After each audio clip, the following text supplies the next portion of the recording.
Você está ouvindo Zoneando, seu podcast de cultura pop, nerd e afins.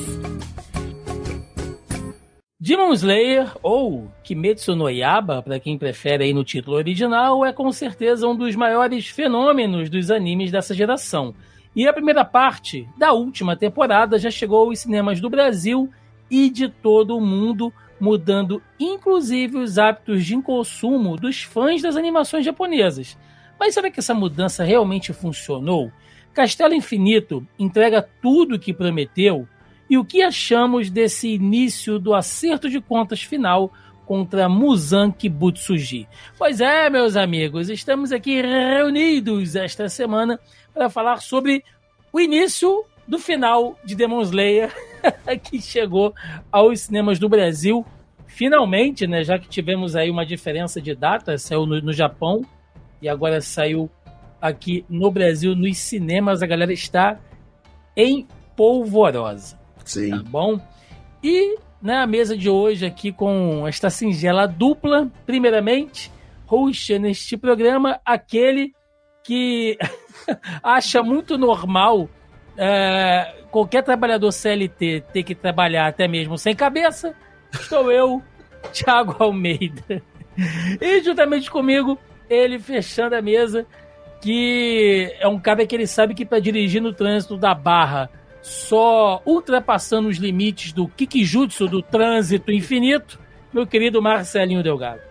E aí, pessoal, tudo bem? Como é que vocês estão? Realmente, Thiagão, realmente, aqui na Barra é difícil a gente não ultrapassar, não a velocidade, eu digo, os limites da paciência, né, com alguns motoristas aqui, né, ou pseudo-motoristas aqui. Mas antes da gente começar, Thiago, eu quero perguntar para você, fazer aqui uma brincadeirinha aqui, fazer uma coisa aqui, uma coisa interativa. Sim. Se você fosse o Hashira, qual seria a sua respiração e qual Hashira qual pilar você seria? Cara, eu seria a respiração... Não dos que existem, não dos que existem, mas eu tô falando...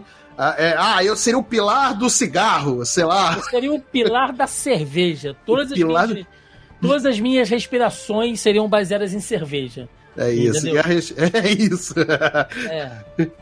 Sétima forma, respiração da cerveja. O Kaiser no Jutsu, entendeu? Caraca, vem Naruto, vem não sei o que. Entendeu? É isso, seria nesse clima aí.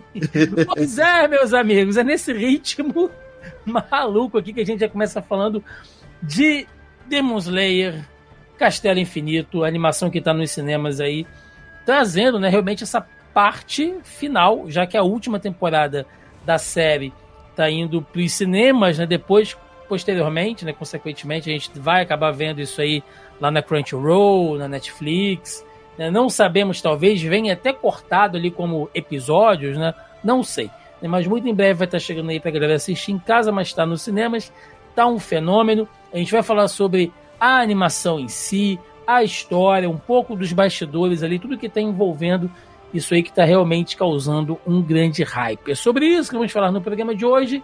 Portanto, sem mais delongas, e vamos ao cast.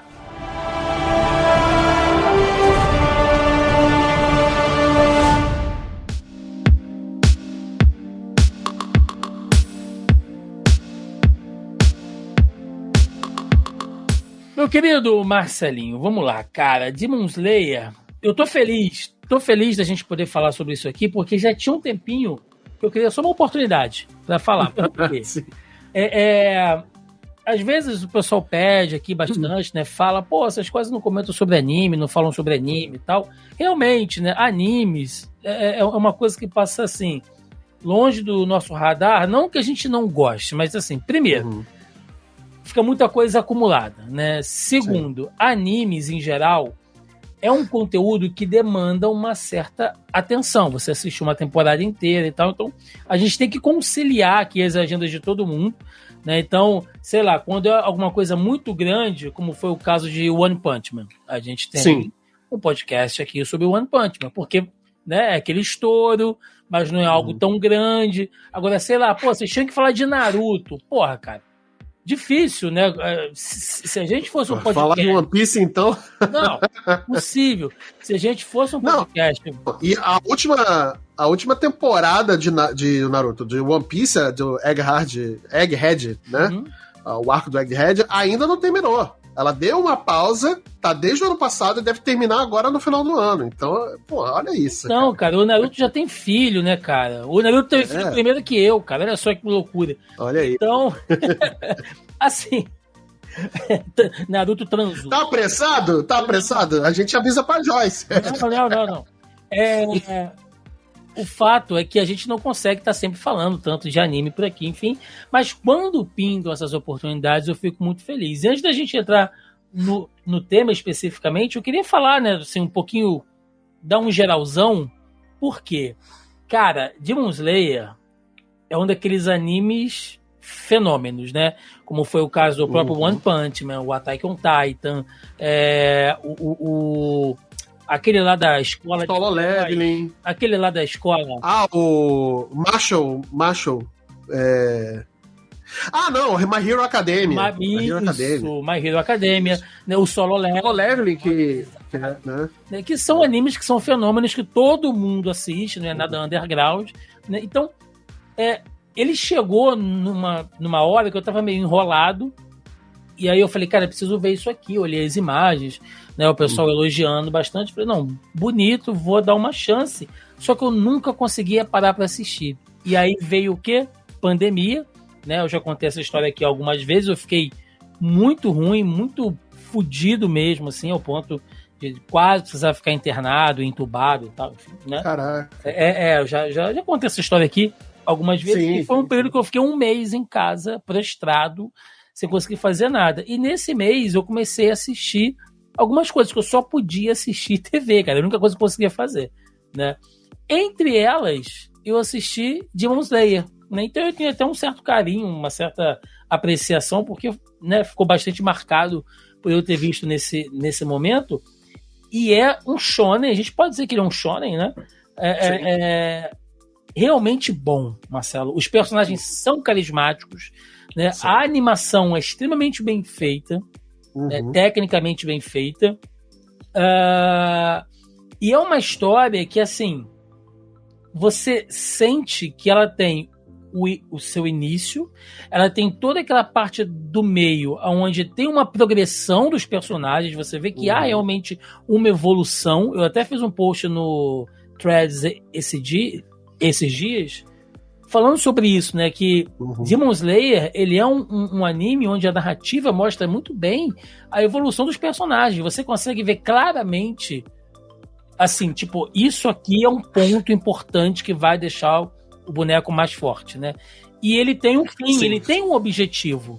Não é assim, eu tô indo atrás do One Piece, eu tô indo me tornar um Hokage. Não estou fazendo críticas, estou, assim, mostrando que é uma coisa muito em aberta, que pode acontecer 1 milhão de coisas nesse período. E aí você tem uma história que se arrasta por anos, né? Essa não, o foco é ali. A gente tem que ir atrás desse cara, esse cara é a fonte de todo o mal, a gente vai atrás dele para poder acabar e fim de história, né? Então, no caso do...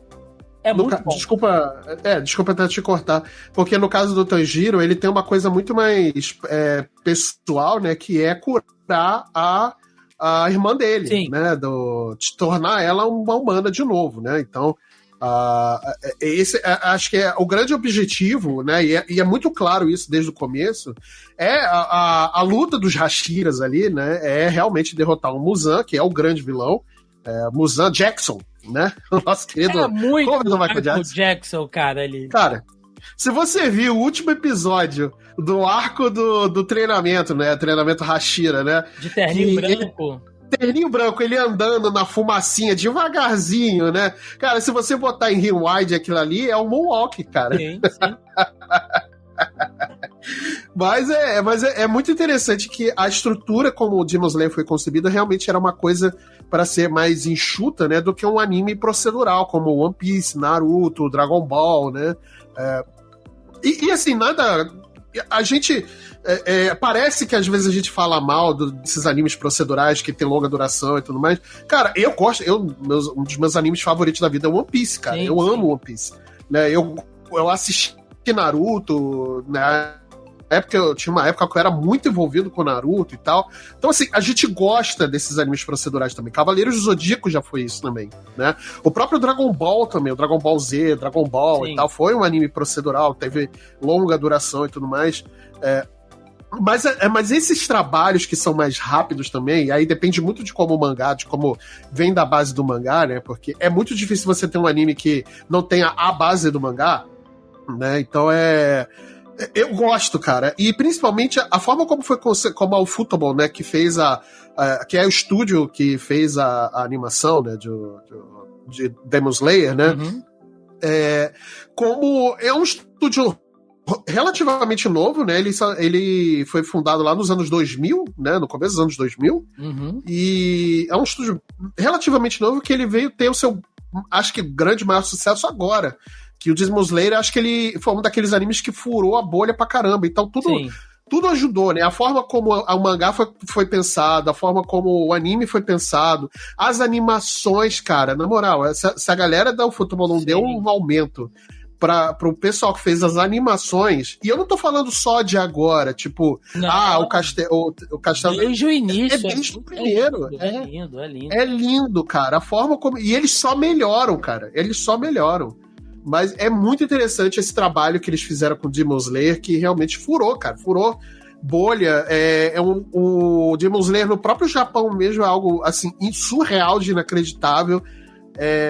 Como o filme também estava sendo muito aguardado pelo próprio as pessoas, né, no Japão, né, os japoneses, né, como ele vem quebrando recorde atrás de recorde, não só no Japão, mas fora. Aqui no Brasil ele já acho que é a maior bilheteria do final de semana. Cara, um filme de anime, assim, tirando... É loucura. É loucura. Você parar pra pensar, pô, que anime a gente poderia pensar que poderia, né, um filme de anime poderia quebrar bilheteria aqui no Brasil. Dragon Ball, Cavaleiros e tal. Não, cara, foi Demon Slayer, cara. É um negócio inacreditável, cara. É sucesso. Não tem como dizer que o Demon Slayer não é sucesso, cara. Sim. E aí, Marcelo, rola o seguinte, né? Vamos lá. A gente já realmente, partindo do ponto de vista que é esse fenômeno, inclusive, eu fui num programa de casal, né? Eu sempre falo que os meus programas de casal nunca são suruba, né? Sempre são as coisas assim, tomar uma cervejinha, ver, nada contra quem faz também. Mas é o seguinte, há muito tempo, Marcelo, eu não vi uma sessão cheia. Há muito tempo. Eu tô tentando lembrar aqui, cara, talvez, eu acho que Vingadores ou Batman foram as duas últimas sessões que encheram. Assim, de você, de você ir lotar o cinema. Tá? A sessão estava lotada, as cadeiras todas completas ali e tal. Sim. Isso é muito legal, né? E assim, não é aquela coisa, às vezes, que acontece de você vai para assistir um filme e tem muitas pessoas que têm o hábito, né? Tipo assim, estamos aqui no shopping, vamos ver um filme. E aí o cara vai lá e ele olha, vamos ver isso aqui, tá passando, Invocação do Mal. Eu gosto de ver filme de terror, eu vou. Ou então, tô com as crianças aqui, vamos ver, sei lá, Lilo e Stitch. Sabe, assim, ele não sai de casa pra ver um filme. Ele vai lá na hora, ele olha e tipo, tá passando um filme aqui, vou e tal. Uhum. Então, às vezes, ele não é nem algo que ele tava na intenção de ver. Ele só vai ver porque já tá ali, tá saindo, né, com a namorada ou com o namorado, ou levou o sobrinho no shopping, enfim. Não tem um comprometimento, tá? Quando você vai assistir esses filmes de nicho, não. É igual você ir, Marcelo. Eu adoro ir em pré-estreias. Por quê? Sim. Porque é a galera que tá com tesão de ver o negócio. Uhum. Entendeu? Então, ninguém vai ficar no telefone, ninguém vai ficar levantando toda hora, ninguém vai ficar de putaria, sabe? Zoando. Uhum. Pode até acontecer, eventualmente, da galera que tá mais empolgada, de tipo, bate palma, xinga e tal, mas tá dentro daquele tesão de assistir o negócio, sabe? Então, há muito tempo eu não tinha essa sensação. Não, e foi exatamente o que aconteceu na sessão que eu fui. Eu fui na estreia do filme, né? Eu fui numa quinta-feira, 5 horas da tarde, ver o filme. Olha o horário, né? E tava lotado, não tinha mais lugar. Eu fui sozinho, né? Porque eu não ia fazer esse disparate com a minha esposa, né? De fazer ela ver um anime de 3 horas ali que ela não ia entender nada. Ela não assiste? Ela não ela não assiste. Então não tem porquê. Não ia. Pois é, não ia fazer ela ver isso, porque, assim, por mais que ela provavelmente iria me acompanhar, inclusive ela se ofereceu, mas eu falei, meu amor, olha só, é um filme. Vai ser um filme longo, vai ser um filme de anime, você não acompanhou, vai ficar perdida e tal. Então, deixa que eu vou, depois a gente conversa e tal. Inclusive, depois quando eu cheguei, a gente foi jantar e aí eu contei pra ela de como foi o filme, como é que era a história. Ela ficou até interessada, né? Mas eu não ia, né, fazer isso com ela, né?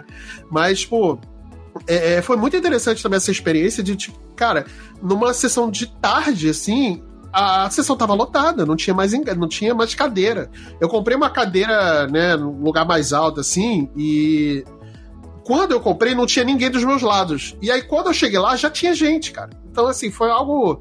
É muito legal ver esse movimento, né, de certos filmes, né, que trazem essa galera para poder se unir numa comunidade e ver o filme, cara, e ver, sei lá, ou assistindo o último episódio da temporada, enfim, que seja, né. Me lembra muito de como era ver filme, aí, ó, é coisa antiga, né, como era ver filme ou episódios, assim, ovas, enfim, em eventos de anime, cara. Muito antigamente, sim, lá, né, a gente ia pro... Nós nos reunimos naquelas salas para ficar vendo criação, TV de 29 polegadas. Já fiz muito isso. Já fiz muito. De tipo, pô, eu vi boa parte da época que lançou o Cavaleiro do Zodíaco, a saga de Hades, né? Os primeiros episódios, era muito difícil. Crianças, era muito difícil baixar coisas antigamente, tá? Sim. Eu lembro que foi num evento aqui no Rio, lá na Tijuca. Foi no Anime Rio, se eu não estou enganado. Que lá em cima, na usina, não? Isso, lá no Marista. Colégio Marista. Famoso Marista. Naquela quadra, eles botaram um telão e projetaram a saga de Hades, que tinha acabado de sair. Aí pegaram ali um DVDzinho, né, daqueles que falavam, e colocaram lá uns 4 episódios pra turma ver, e todo mundo ali cantando, sabe, aquela vibração e tal. E foi bem legal. É muito legal. Pois é. E eu acho isso maneiro, cara. E eu acho que falta mais, porque eu acho que tem um público consumidor desse tipo de obra, a gente falando especificamente de animes e mangás e tal, tem um público muito grande consumidor aqui no Brasil, né? Então, você vê, eu acho que se pagou, né? Porque a gente teve aí o Demon Slayer como uma das maiores bilheterias do ano aqui no Brasil, né? O fim de semana, nesse fim de semana, já tem, no data que a gente tá gravando, tem quase uma semana que o filme estreou, né? E, cara, é recorde atrás de recorde. Então, é muito legal isso. É muito bacana. Então, mas, dito isso, né? Desculpa até, não quero me estender muito, mas dito isso, eu acho que não funcionaria com todos os filmes. Então, é nesse ponto que eu ia chegar contigo agora, tá? Porque quando foi anunciado, tá, de que essa última temporada serão 3 filmes, não é isso? 3 filmes, isso. Inclusive, já hoje, na data dessa gravação, o Futebol já confirmou os anos de lançamento. Então vai ser 2027 o segundo filme e 2029 o último filme, que vai encerrar de vez a saga do Demon Slayer junto com o mangá, né?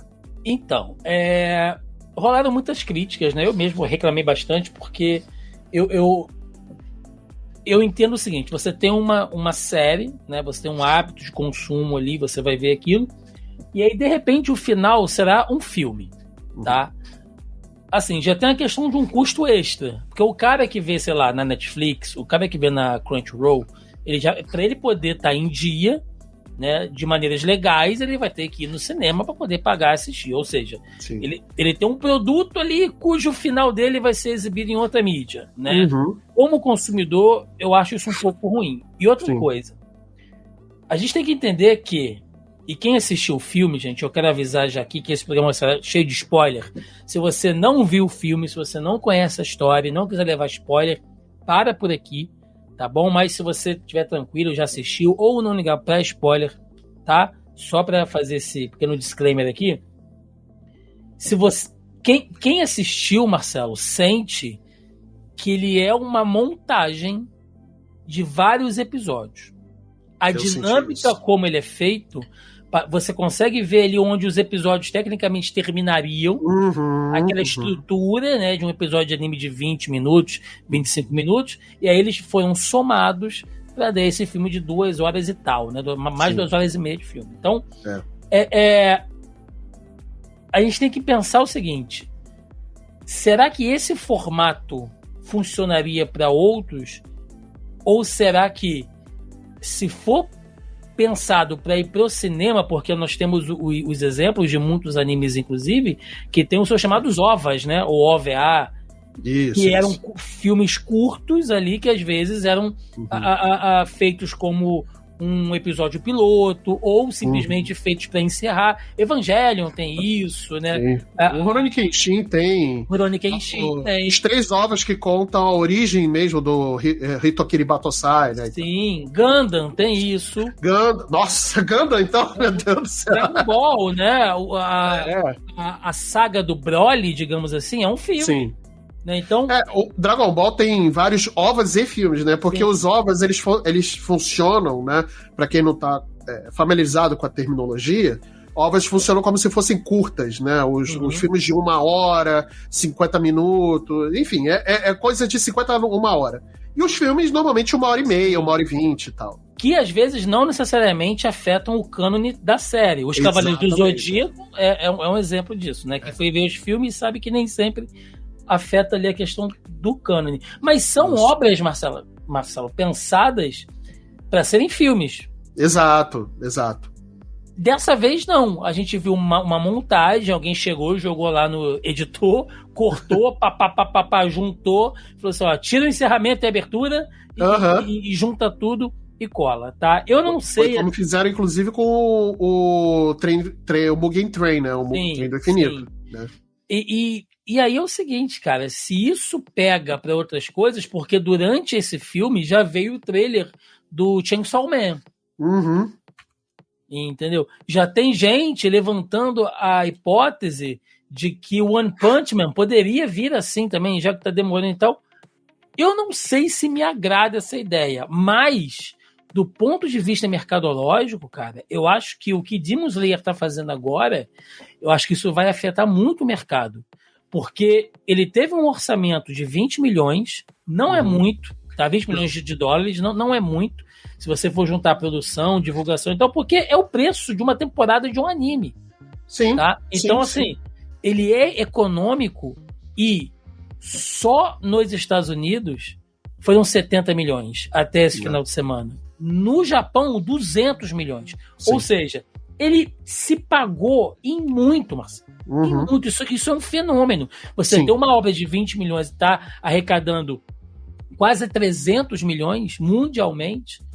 É o sonho de todo filme da Marvel. Porra, cara! A gente passa semana atrás semana falando aqui no podcast, falando lá nas nossas lives, de como tem filmes da Marvel que custam, sei lá, 100 milhões, 200 milhões, e ele às vezes fica na média, assim, do tipo, ou às vezes nem se paga, né? Que foi o caso do Quantumania, por exemplo. Então, eu posso estar errado, mas eu acho que, assim, se isso virar um hábito, tipo, bota aí no streaming pro pessoal assistir e as últimas temporadas a gente vai lançar tudo em filme.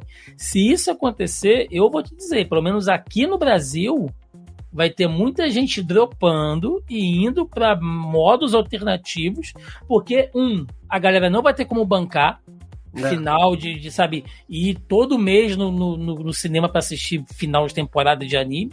Sim. Sabe? E assim, algo que a gente sempre teve. Porque né, a questão do streaming facilitou o acesso. Sim. Porque antes, gente, vamos falar, era na base da pirataria, até porque não tinha esse conteúdo aqui no Brasil. Então tinha muito, né, os chamados fansubers que legendavam e tal, e faziam, sabe, toda aquela... Nossa, eu lembro disso. E eu acho que vai voltar, tá? Eu acho que vai voltar. Eu sinceramente, acho que eu penso um pouquinho... Assim, eu não digo que isso não é uma possibilidade, mas eu penso o seguinte, porque eu acho que nem todo anime tem o alcance Assim, a gente tá botando extremos aqui também, né? Não vou falar que todo anime vai ter o alcance do Demon Slayer, porque, cara, Demon Slayer realmente é um fenômeno, né? Como One Piece, como o próprio Dragon Ball, como o próprio Naruto e tal. É um fenômeno. Então, hoje, qualquer coisa de Demon Slayer que você botar no mercado vai vender relativamente bem. Os próprios jogos do Demon Slayer, saiu um jogo novo esse ano, inclusive, do Demon Slayer, que tá vendendo bem. E começou a vender melhor agora que o filme tá saindo, né? O Castelo do Infinito. Castelo Infinito, desculpa. Mas é isso. Então, cara, eu acho que esse formato de a última temporada, o último arco que seja lá, vai se tornar um filme ou uma saga de filmes, eu acho que ele não vai funcionar para todos os animes, exatamente porque eu acho que nem todos os animes vão ter esse alcance que outros animes teriam para poder fazer funcionar no mercado, pensando no mercado mundial, entendeu? Óbvio que se a gente pensar no mercado japonês de consumo, animes como Chainsaw Man, One Punch Man, o próprio Solo Leveling, que apesar de não ser japonês, ele é coreano, mas enfim, ele é sucesso no Japão também. Eu acho que esses animes eles não têm essa força o suficiente para poder levar uma produção dessas, por mais barato que seja, né? Você vê que o Demon Slayer sendo um sucesso que custou 20 milhões, e 20 milhões no cinema não é nada, é troco de pinga, né? Para poder fazer um filme. 20 milhões é filme independente, gente. 20 milhões Sim. É filme que passa em circuito independente, cara. Então, não é nada, assim. E arrecadou o que está arrecadando e vai arrecadar mais dinheiro, porque como ele está agora no mercado global, com certeza vai arrecadar bem mais em bilheteria. Eu acho que esse sistema não funcionaria para todos os animes. Tá? Então eu acho que talvez não seja uma tendência que todos os animes vão abordar, mas eu acho que talvez os animes que estão com uma explosão de momento, uma grande exposição de momento, talvez abordem. Eu não digo One Piece, por exemplo, porque o One Piece ele já é uma marca bem estabelecida, que ele não precisa desses subterfúgios, e eu tô fazendo aspas aéreas aqui para quem não tá vendo a gente, né? Ele não precisa desse subterfúgio para poder fazer dinheiro ou chamar atenção e tudo mais. É uma marca já bem estabelecida. Então, os filmes que tem de One Piece, inclusive aquele One Piece Red, que é um filmaço, eu adoro esse filme, ele não precisa seguir necessariamente o que está na história e tudo mais, e ele não precisa seguir esse formato. Então, quando o One Piece finalmente acabar, eu acho que ele não vai obedecer esse formato, né, de fazer a última temporada em filmes e tudo mais, até porque é uma proposta diferente de produção, né? O One Piece ele é muito mais procedural, né? Então eu acho que não é todo o anime. Eu não sei quanto ao Chainsaw Man. Chainsaw Man ele até anunciou, né? Teve um trailer, né? Antes do filme começar e tudo mais, assim, eu não sei aonde essa história do filme vai encaixar, se ele é uma parte final do mangá, não sei qual que é, mas eu acho que não vai ser todo anime que vai ter como é que se diz? Ele vai ter esse propósito de finalizar em formato de filme. Mas a gente vai ver mais animes estourados, assim, eu acho que grandes nomes, que vão ter sim esse formato.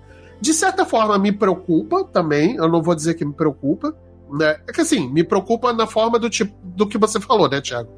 A galera já assina o canal, já assina o Crunchyroll, por exemplo. Eu assino o Crunchyroll, apesar do Crunchyroll ser bem barato, né? Acho que é R$20 que eu pago por mês. É um filme que talvez ele é um dinheiro, né? Que é uma assinatura, é um mês da assinatura que eu pago ou na Netflix ou no Crunchyroll, ou os dois, inclusive, né? Pra poder ir no cinema e ver o filme. Então, realmente, é uma coisa que me preocupa por esse lado. Mas ainda assim, eu consigo ver um ponto muito positivo, que eu acho que ele se torna mais atrativo para mais pessoas. Eu acho que é uma obra que é um tipo de divulgação, né, que funciona até para mostrar para os pais e mães e que ficam preocupados do que o filho tá vendo, negócio de anime e tal, não sei o quê, que, cara, não é nada disso, pode ficar preocupado, é um filme animado, é como se você estivesse vendo Os Vingadores, só que né? Então, pois é, ainda bem que você puxou isso, né, porque antes da gente falar do filme em si, gente, eu sei que a gente tá fazendo um longo preâmbulo aqui, mas acho que são temas importantes da gente falar né, antes de entrar diretamente na obra. Esses pontos aí eu botei até na minha crítica também. Eu fiz alguns parágrafos na minha crítica, né, para poder abordar esses parâmetros, para poder já elencar o filme, né? Porque o filme em si, né? Você que é ouvinte reclama que a gente não fala de anime, então vocês vão ouvir a gente falar de anime. Agora vai ouvir. Então é o seguinte. Vamos fazer. Esse é o programa de 3 horas, né? Então é isso. O podcast infinito. Seguinte. Você puxou muito bem, cara, essa questão do controle dos pais. Por quê? Demon Slayer aqui no Brasil ele recebeu uma classificação de 18 anos.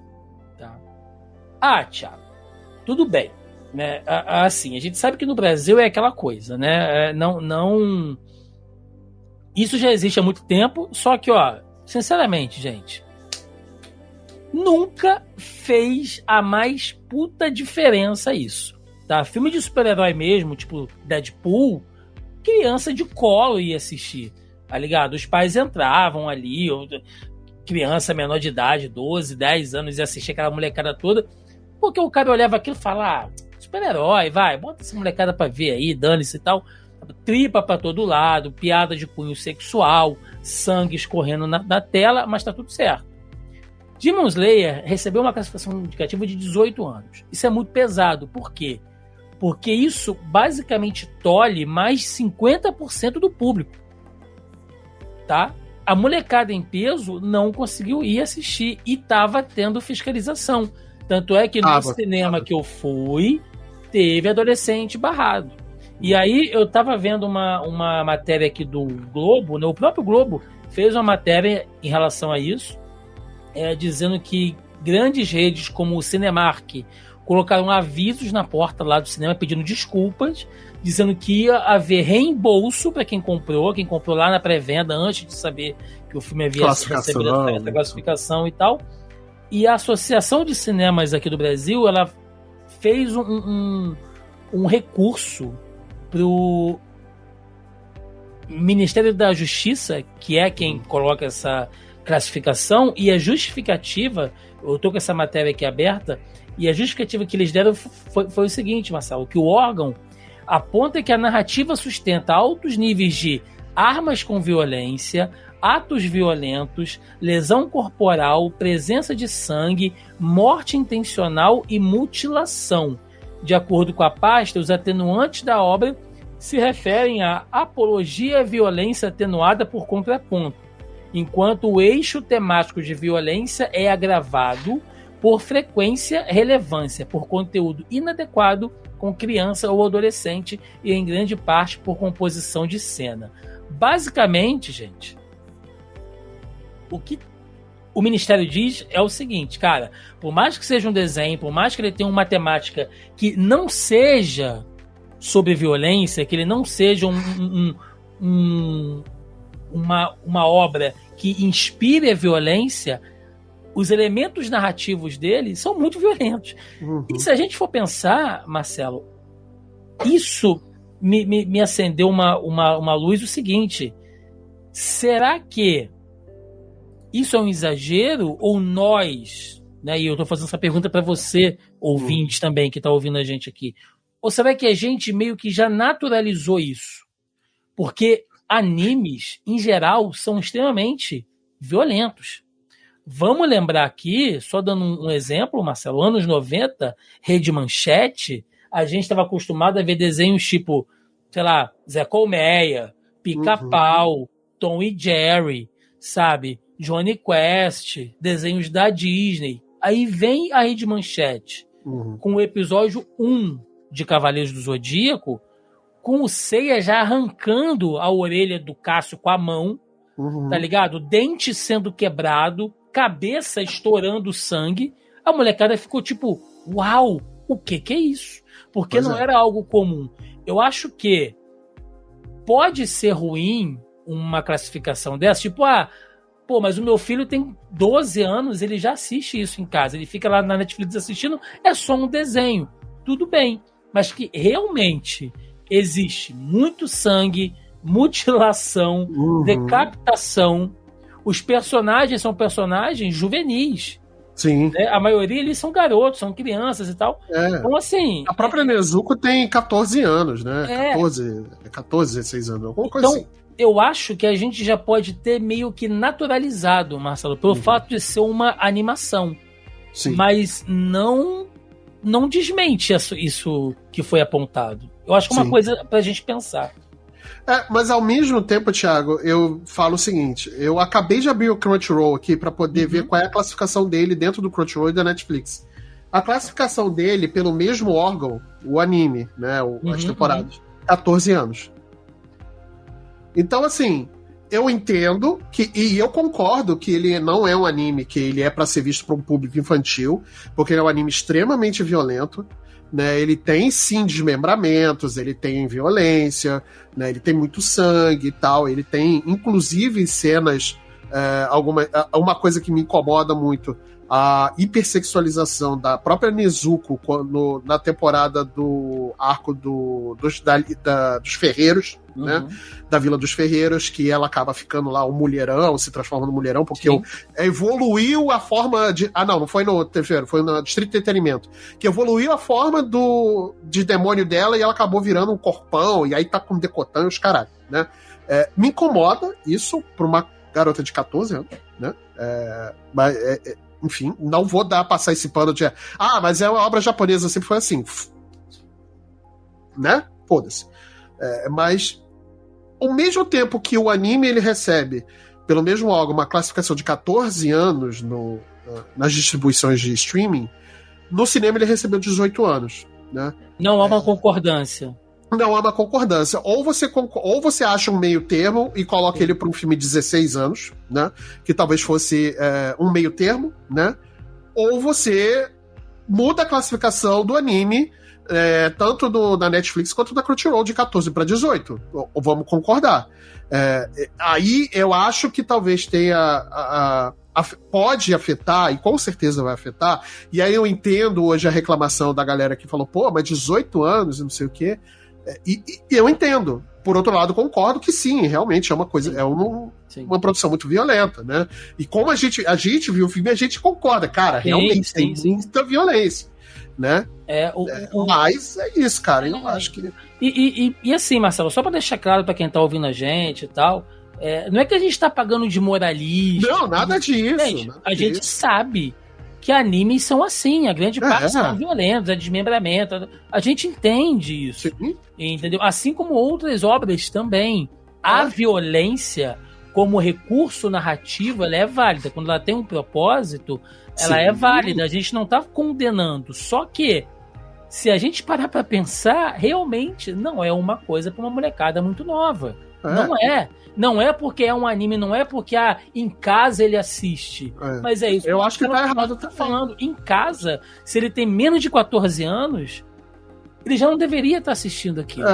Exatamente. Entendeu? E assim, não é a gente querendo pagar de moralista, até porque a gente cresceu vendo Rambo, vendo o Comando pra Matar. A gente cresceu vendo isso. Uma coisa que eu não sou, meu amigo, é moralista. Assim, eu não sou nem um pouco. Mas a verdade tem que ser dita. Assim. Exatamente. Já que hoje a gente tem esse controle maior de classificação etária para as obras, o que é uma coisa que deveria de ser padrão durante há muito tempo. Né, e só recentemente, assim, que a gente tá tendo esse tipo de controle, cara, ou você coloca numa concordância. Por que o anime na Crunchyroll e na Netflix, ele tem uma classificação de 14 anos, e por que quando ele foi pro cinema ele recebeu 18 anos? Se o conteúdo é assim, se você botar na régua, a violência é a mesma, cara. Sim. A violência é a mesma. Pô, no Distrito do Infinito, o Tanjiro, ele toma ele toma uma facada. Distrito de Entretenimento. Eu falei o que? Distrito do Infinito, você tá trocando. Eu falei besteira. Que é um anime infinito. Diversão infinita nesse anime. Mas no Distrito do Entretenimento, né, num dos últimos episódios, o Tanjiro toma uma foice que vaza a boca dele, cara. E vaza a boca dele. Maluco, dá nervoso de ver a ponta da foice dentro da boca dele, quase atingindo o céu da boca. O palato duro. Esse mesmo, esse aí. Mas, cara, dá nervoso de ver, de tão bem feito que é. A gente entende que é violento, mas vamos entrar numa concordância. Então, Dito isso, por isso que eu entendo que a galera tenha reclamado que, 18 anos, não sei o quê.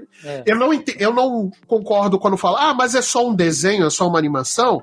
Não concordo com isso, porque tem animações que realmente não são feitas para um público, sim. né? Mas tem que perder essa coisa que se é uma animação, então é para criança. Não, pois é. É revista em quadrinho, é para criança. Não é bem assim, meu. Cada mídia tem o seu público. Pois entendeu? Então, e outra coisa também que é muito que eu achei assim exagerado, tá? É o uso da temática, já que a gente está em pleno setembro, né? Aí falando muito de setembro amarelo, personagens que tiram a própria vida, cara. Sabe? Você tem o avô lá do Zenitsu, né? Ficou decepcionado lá porque o outro aluno dele virou um demônio. Harakiri. E é narrado como acontece. O Zenitsu fala, não tinha ninguém lá para dar assistência a ele, então ele enfiou a espada na sua barriga e foi rasgando as vísceras, não sei o que. É narrado o que acontece. O pai do Akaza se enforca. A mãe dele pula num rio. Tipo assim, meu Deus, hein, gente? Tá saudável pra caralho, assim. Tá dando pouco gatilho em quem tem problema. Nossa, tá maneiríssimo.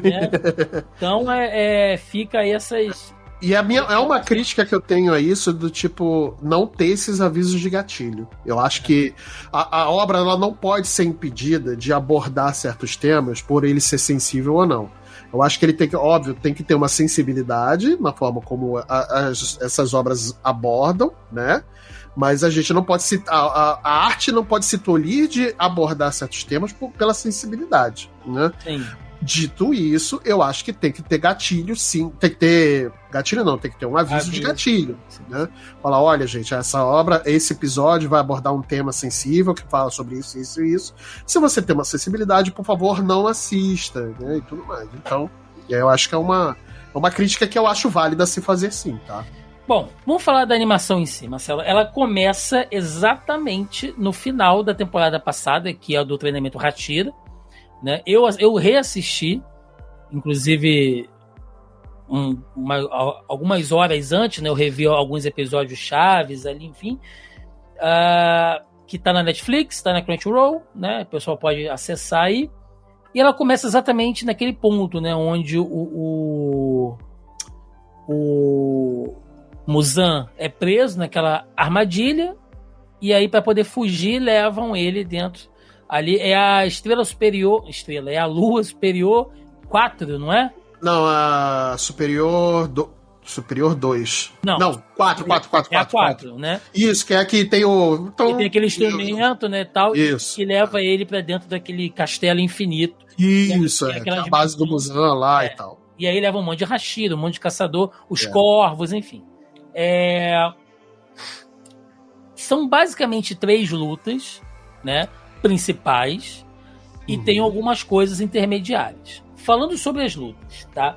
A gente já tem uma luta logo de cara ali da Shinobu versus o Doma. O Doma, que é a luz superior número 2. Isso. Né? Que é aquela coisa de que ele é muito gentil e tal, e aí tem toda aquela história lá que ele foi criado para ser uma espécie de messias, né? Isso. Tal. Mas que ele foi tão sobrecarregado, né, pela dor das outras pessoas, que ele acabou se transformando em um demônio, né? E aí bate aquelas coincidências, né, de roteiro, de que ele foi justamente o Oni que matou a irmã da Shinobu, então tinha uma rixa ali entre eles, tá? Eu vou dar minha opinião, Marcelo, aí você dá a sua, tá? Sem problema nenhum. Eu achei uma luta interessante porque a Shinobu, aquela coisa que ela usa o veneno, né, e as técnicas, e como ela usa a sua bainha para poder alterar a fórmula ali do veneno, tem uma coisa meio estratégica ali e tal. Até a espada é diferente também. Isso. A katana dela, né? Isso. Eu vi algumas pessoas falando o seguinte, ela morreu porque ela é fraca, tá? O Zenitsu, o Zenitsu enfrentou uma lua superior sozinho, venceu e tal. A gente vai falar disso daqui a pouco, tá? Só que é o seguinte, primeiro, ela não estava enfrentando qualquer lua superior. Ela estava enfrentando a lua superior número 2. As luas superiores abaixo dessa deram muito trabalho, inclusive para Hashiras. Né? Vamos Você vê lembrar... a própria luta do Superior 3 com o Tanjiro e o Hashira do Fogo lá. O Hashira da Água. Não, então, pois é. E anteriormente o Akaza com o Rengoku, é verdade. E aí as pessoas vão falar o quê? Que o Rengoku é fraco? Não é fraco. Então assim, não é que ela é fraca. O problema é que ela caiu sozinha contra uma lua superior extremamente forte, cara. Pois é. Né? Então é muito complicado, assim, ficou muito complicado pra ela, sabe? Você viu que ela tentou ali de todas as formas e tal, mas é um cara que vai dar trabalho, né? E a outra discípula dela que chegou, esqueci o nome. A Kanao. Isso, a Kanao. Vai ter que ter ajuda, cara. Porque se ela derrotar sozinha, vai ser assim, um roteirismo, sabe, pesadíssimo. Lembrando, gente, que pelo menos eu, não sei o Marcelo, eu não li o mangá. Eu li. Então, eu sei exatamente o que vai acontecer, mas eu não vou, obviamente, não vou falar. Então eu tô indo só. Isso. Eu só fui procurar uma coisa.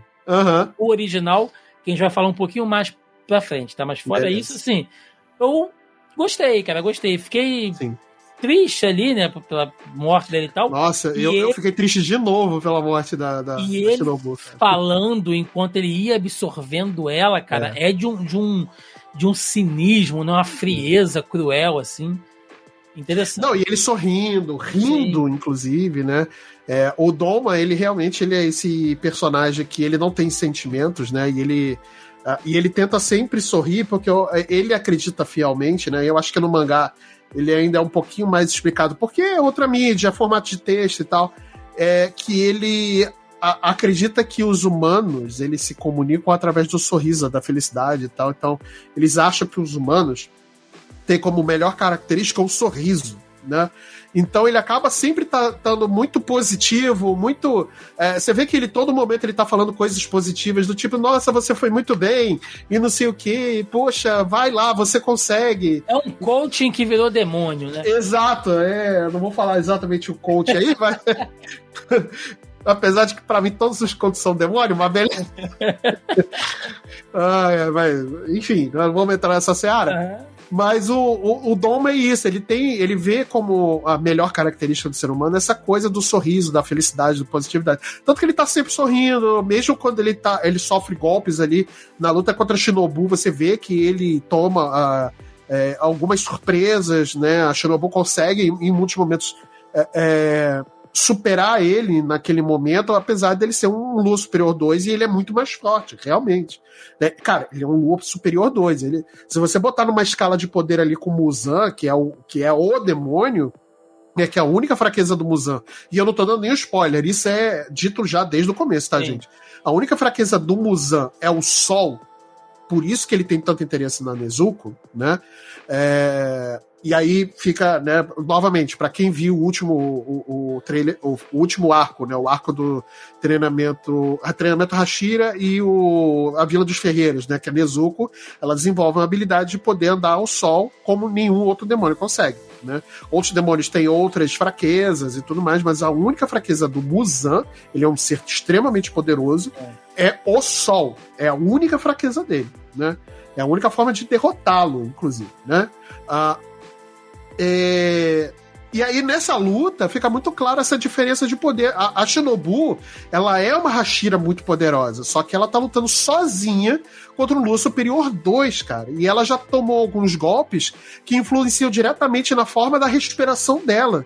Ela respira gelo, pedrinhas de gelo, cara. Isso, pra quem já pegou um frio extremo, sabe que frio extremo mesmo, para você respirar é muito difícil, então por isso que às vezes a gente usa uma balaclava, enfim, né, para poder respirar e ter um pouquinho, uma sensação melhor para poder andar no frio, porque realmente é muito pesado, né? Então, cara, quando ela é derrotada, né, e que ela é absorvida pelo Doma, né? E aí aparece depois a Kanao e tal. Eu achei a luta muito interessante, eu fiquei realmente muito triste, né? Pela Shinobu morrer novamente, cara, porque eu já tinha lido no mangá, né? Então, por isso que eu estou falando novamente, né? Mas eu achei a luta muito interessante porque eles condensaram a luta no anime, aqui no filme, no caso, melhor do que no mangá. O mangá ele é muito mais extenso, né? Porque, óbvio, né? Ele precisa ser mais extenso, a gente está falando de outra mídia e tal, mas eu acho que ele conseguiu condensar muito bem, pegar os pontos principais da luta e dos diálogos que tem nessa luta do mangá pro filme e condensaram e fizeram muito bem. Então eu achei uma luta bem interessante, apesar da Shinobu ter morrido, né? Mas eu achei uma luta interessante, principalmente a forma como introduz depois a Kanao, né? Que é quem vai enfrentar, quem tá enfrentando agora o Doma. Não estou dando nenhum spoiler, né? É a luta que tá acontecendo agora, é a Kanao contra o Doma, né? A gente vai ver no próximo filme como isso vai se desenrolar, né? Eu espero, né? Que o próximo filme mostre isso, né?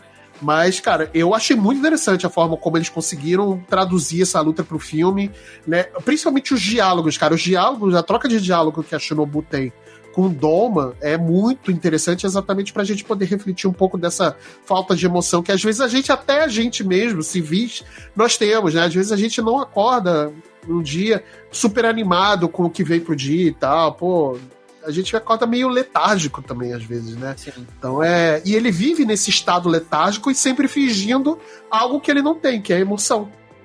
Então é muito legal, cara, muito legal. Eu gosto muito desses personagens. Bom, a segunda luta, Zenitsu contra Gaikaku. Zenitsu, meu menino Zenitsu. Ele contra o Gaikaku, que é a nova Lua Superior 6. Por quê? Isso. A Lua Superior 6, ela já havia sido antes daqueles irmãos, né? A Daki e o Gyutaro, que é uma baita luta também. Nossa, cara. Sim, ainda é a melhor luta a sequência de lutas ainda do anime inteiro. É muito bom, é muito foda. Nossa, muito. E aí, como ele entrou e ele é um Oni jovem, ele é poderoso, porque ele era um caçador, né, também. Então, tem aquela coisa dele ser uma luz superior que domina as técnicas de respiração, o que deixa ele ainda mais perigoso. Então a mesma respiração do Zenitsu, inclusive. Do Zenitsu. Eles foram treinados pelo mesmo mestre. Exato. Então, ele é poderoso, porém no nível das luzes superiores ele ainda está embaixo. Sim, né? Sim. Então, se ele tivesse treinado por mais tempo, se ele fosse um Oni um pouco mais velho, provavelmente ele seria muito mais poderoso do que ele é. A sorte do Zenitsu foi essa também. Sim. Né? Então, ele era uma lua superior 6 e tal. E o Zenitsu, ele já entra aí porque, assim, o Zenitsu, ele é um alívio cômico que é complicado, porque às vezes você tem o alívio cômico que não compromete a história, que é o caso do Inosuke, que também é um baita alívio cômico, mas ele luta, ele participa, ele caça e tal. Sim. A personalidade dele é cômica. Sim, O Zenitsu, às vezes, ele foge da luta, ele retira os outros personagens de uma luta, então ele compromete o andamento das coisas, né? Então, às vezes, às vezes ele traz o alívio narrativo e às vezes ele muda a forma como as coisas acontecem. Ele não é só um alívio cômico puro e simplesmente. Ele tem muitas funções ali dentro. E ele entra nesse final muito diferente, né? Porque ele tem todo aquele jeito histriônico dele e tal. E a dublagem é muito boa, né? Porque o dublador berra, grita, chora. Eu acho fantástico. E o próprio dublador brasileiro também. Se você olhar a dublagem brasileira, cara, não deve em nada a dublagem original. É o brasileiro mesmo que eu tô falando. Então. Pronto, aí. Só que ele recebe, né, lá uma carta, lá uma correspondência. Thiago, só uma pergunta. Você viu esse filme dublado? Dublado. Tá, eu vi no idioma original. Não, eu vi tudo que eu vi. Beleza. Faz diferença, tá, gente? Eu tô perguntando porque a experiência é diferente. Imagino. Algumas piadas, né? Sim. Imagino. Então, ele chega ali super bolado, super sério e tal, né? Que não é da personalidade dele, e aí a gente descobre que essa luz superior que ele encontra também, né? Assim, ele vai focado. Eu tô indo para matar esse cara, eu quero esse cara, né? Que era lá o irmão, né, dele como discípulo, que eles iam herdar a respiração, né, do relâmpago, trovão.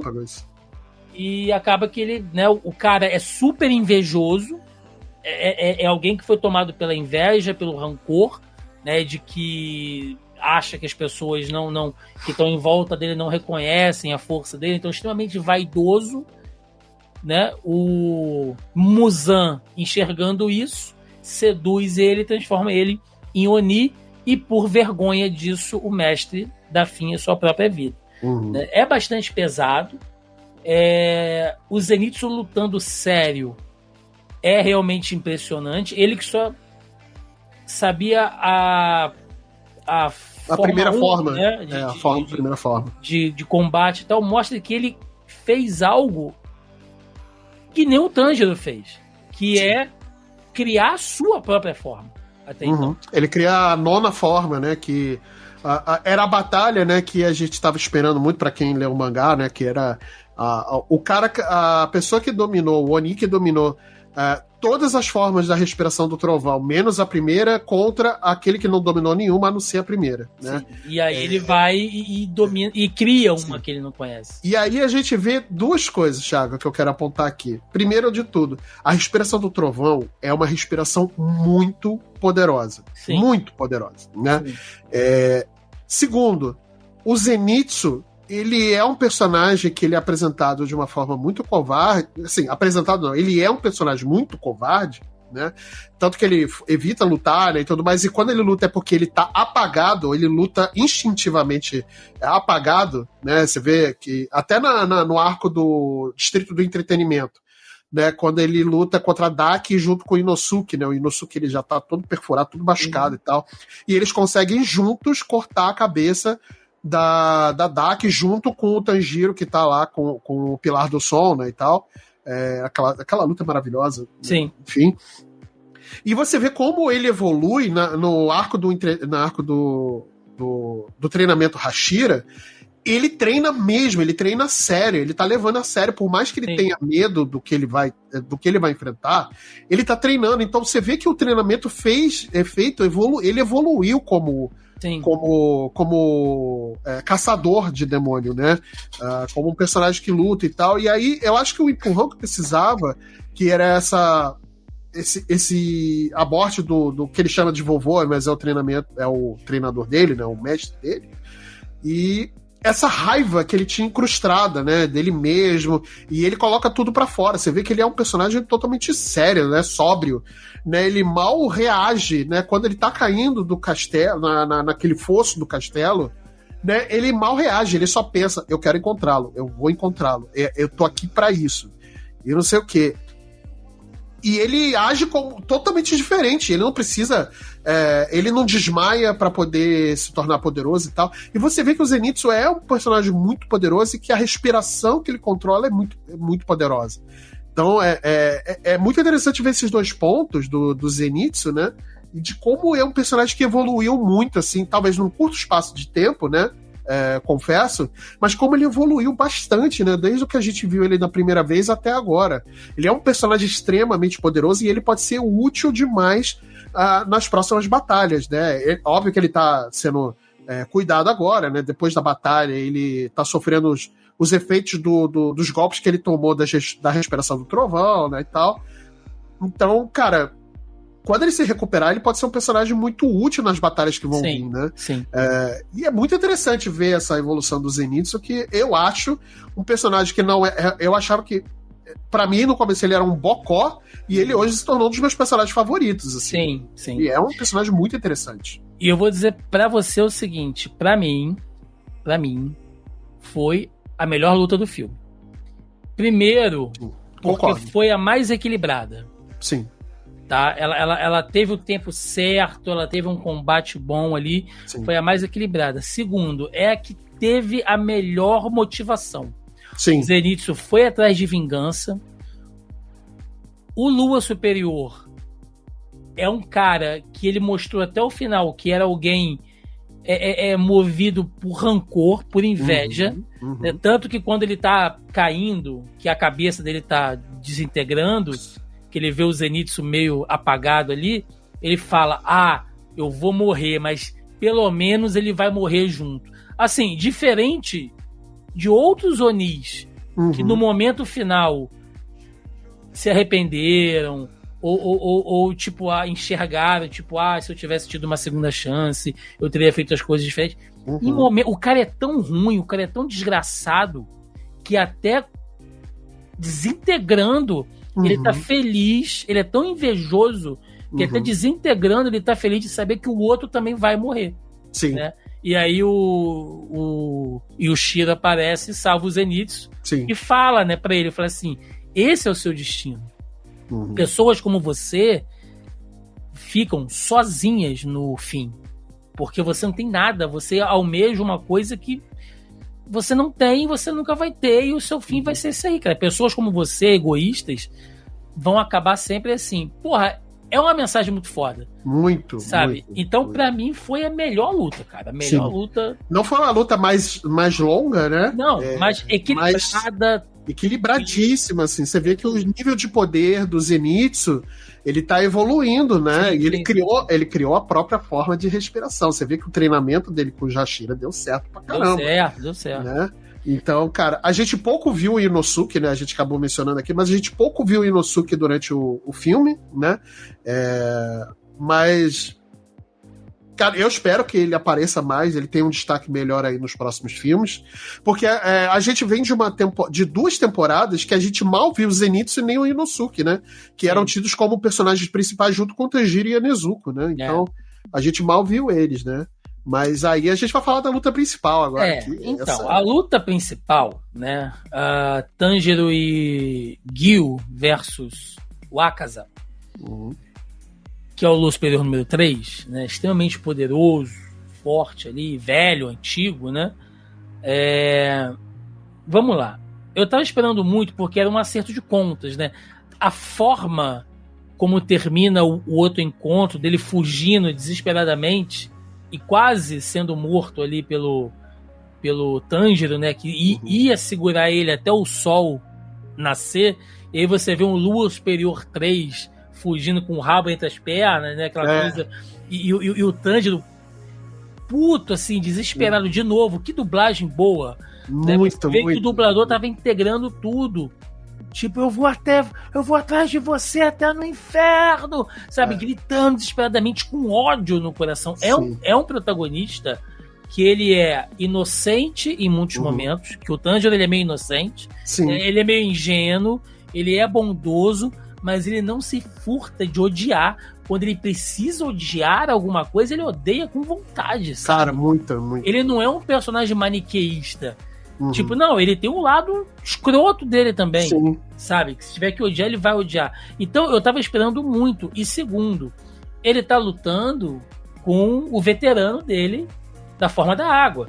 Sim. Então, os dois lutando juntos ali, usando as técnicas em conjunto, eu falei, cara, vai ser uma baita luta. Sim. A luta, Marcelo, em si, eu gostei, tá? Achei legal as técnicas, as formas que eles usam e tal. Você viu que mesmo o Tanjiro, que já é quase um Hashira, basicamente. Ele tem o próprio Gil, o Tomioka, né? Quando você falou Gil, eu esqueci que o sobrenome dele era Tomioka. Tomioka. Mas o próprio Tomioka, ele chega a um determinado momento da batalha que ele fala, cara, ele tá no nível de um Hashira. Então, assim, basicamente, eram 2 Hashiras contra um Lua Superior 3 levando sufoco. Sim. E eles só ganham porque tem aquele boost ali, né, do Tanjiro, que ele alcança o seu 7º sentido. Sim. Né, basicamente, que é quando ele enxerga o mundo invisível, o mundo transparente e tal. E, gente, isso aí... É o poder do protagonista que chama. Entendeu? É o 7º sentido, é a forma da Kyuubi, é lá no One Piece, lá quando o coisa fica branco. O Gear 5. É o Gear 5, sabe? Que isso são... É o Super Saiyajin 3. É o Super Saiyajin 3. Isso são certas metáforas, porque na cultura oriental, né, Você tem essa coisa de que quando você alcança um novo status, um novo patamar, seja através da concentração, né? O shintoísmo tem muito isso, o budismo tem muito isso, né? Quando você alcança um nível elevado, onde você consegue conectar o seu corpo, a sua alma, o seu espírito, né? Onde você desenvolve a sua consciência além do seu corpo, você desperta um outro sentido. Então essas animações bebem dessas referências né, culturais orientais. Então em cada desenho, cada animação vai ter algo nesse sentido. Então era algo que a gente já esperava que fosse ter, né? Ele desenvolver ali o seu poder de protagonista, como você falou. Achei sensacional a cena dele se aproximando por trás do Akaza, né? E o Tomioka falando com ele, tipo, ele não tá vendo chegar. E a galera no cinema, mano. Cara, isso foi maneiríssimo. Pai, pega ele. E aí ele vira e fala, Akaza! Ele grita e o Akaza vira de frente. Todo mundo fala, tipo, puta caralho. Cara, na minha sessão foi isso. Ele olha no olho do Akaza e desfere o golpe. E aí você entende, tipo, caralho, ele não é burro. Ele é honrado. Ele tem certeza do que ele pode fazer. Tipo, eu não vou matar esse cara pelas costas, eu vou matar ele de frente, eu vou matar ele olhando no olho dele. E aí, quando acontece, você fala assim, puta, que foda, que anime desgraçado, é muito bom e tal. Se tivesse acabado ali, eu ia falar pra você que foi a melhor luta do anime todo. Melhor. Sensacional, reviravolta, pancada comendo, poder pra todo lado, maravilha. Aí vem a última meia hora, 40 minutos de filme, que assim... Conta a história do Akaza. A história do Akaza, e a gente vê ele igual uma galinha andando sem cabeça. Eu juro, Thiago, a gente ia chegar nesse ponto, eu já tava imaginando que você ia fazer essa piada da galinha. Você sabe que eu sou um cara que eu venho do campo, eu venho do interior, já vi muita galinha sendo abatida, gente. E antigamente, quando cortava a cabeça da galinha, ela corria, ela tentava voar, né? E morria, né? Galinha sem cabeça é isso. E eu acho, Marcelo, essa última parte terrível. Primeiro, porque a quebra da dinâmica da narrativa é muito grande. Tá? Eu sei que, vamos ser honestos, gente, flashbacks acontecem. Flashbacks, principalmente em animes shonen, ou shonen, como vocês preferirem na pronúncia, eles são já algo canônico, já são algo clichê, tradicional. Quantas e quantas lutas lá do Naruto, ele não para no meio, aí ele vai lembrar dele treinando com o Kakashi, dele lambendo a bunda do Sasuke quando era criança. É verdade. Entendeu? Quantas e quantas lutas lá dos cavaleiros, sabe? O pau tá comendo e aí o Yoga vai lembrar da mãe dele lá no fundo do oceano, né? Mamãe! O Shiryu debaixo daquela porra daquela cachoeira lá com o mestre. Você como é que ele não pega uma pneumonia com aquela cachoeira? Cara, Rurouni Kenshin, né? Que você citou, Samurai X. Quantas vezes o Kenshin não lembra da época? Os episódios filler. As episódios filler. Não sei o quê. Então, assim, eu não vou ser sacana de dizer que os flashbacks foram um erro, foram um defeito. Mas o que acontece? Pelo fato desse filme ser uma montagem, como a gente falou no início, dele não ter sido pensado como um filme, quebrou a narrativa. Sim. Porque teve uma hora ali que virou Demon Slayer, a história de Akaza, que é muito legal, a história dele é muito legal. Só que ela acontece no pior momento do filme, irmão. Você está ali duro, teso, tá ligado? Em riste, e aí alguém bate na porta, pá. Os mamilos estão, né? Os mamilos estão ali pulando, e aí alguém bate na porta e fala, olha, sua avó veio te visitar, abre aí pra você falar com ela. Amo a minha avó. Que bom que ela veio me visitar. Tô conversando com ela, mas Ah, que se foda essa velha, maluca! agora, velha! Entendeu? E é isso que a animação faz. Ela corta o ritmo narrativo demais. Esse é um problema. Sim. O segundo problema é... Marcelo, eu vejo assim, qualquer obra de ficção que você me apresentar, sei lá, Harry Potter. Harry Potter funciona assim, assado e tal, não sei o quê. Ninguém solta raio laser do olho. Usa varinha para levitar, para convocar bicho, poção mágica que muda de forma, mas ninguém usa raio laser do olho. Se o Harry Potter acordar um dia e falar assim, nossa, descobri um outro poder aqui, que eu sou o escolhido, o meu raiozinho iluminou aqui na minha testa, agora eu sou o raio laser do olho. Uma merda. Entendeu? Por quê? Porque isso não tá... Por mais que seja um mundo de ficção, isso não está dentro das regras apresentadas. Porque até um mundo de ficção, Marcelo, até um mundo mágico, um mundo hipertecnológico, você precisa estabelecer regras físicas. Entendeu? Por quê? Porque senão você não tem limitações. Tudo vira uma coisa meio Deus Ex Machina. Por isso que os personagens têm suas limitações. Por isso que o Naruto, durante muito tempo, não podia manifestar a Kyuubi. Tinha lá o selo lá na barriga dele. Ele foi aprendendo aquilo por 400 episódios até ele poder entrar em uníssono ali e tal. Você tem uma evolução. Ele simplesmente não pode falar assim, tô aqui no meu treino inicial, poder da Kyuubi, vou acontecer e tal. Qual é a regra estabelecida? Como os demônios morrem? Como os Onis morrem? Luz do sol ou sem cabeça?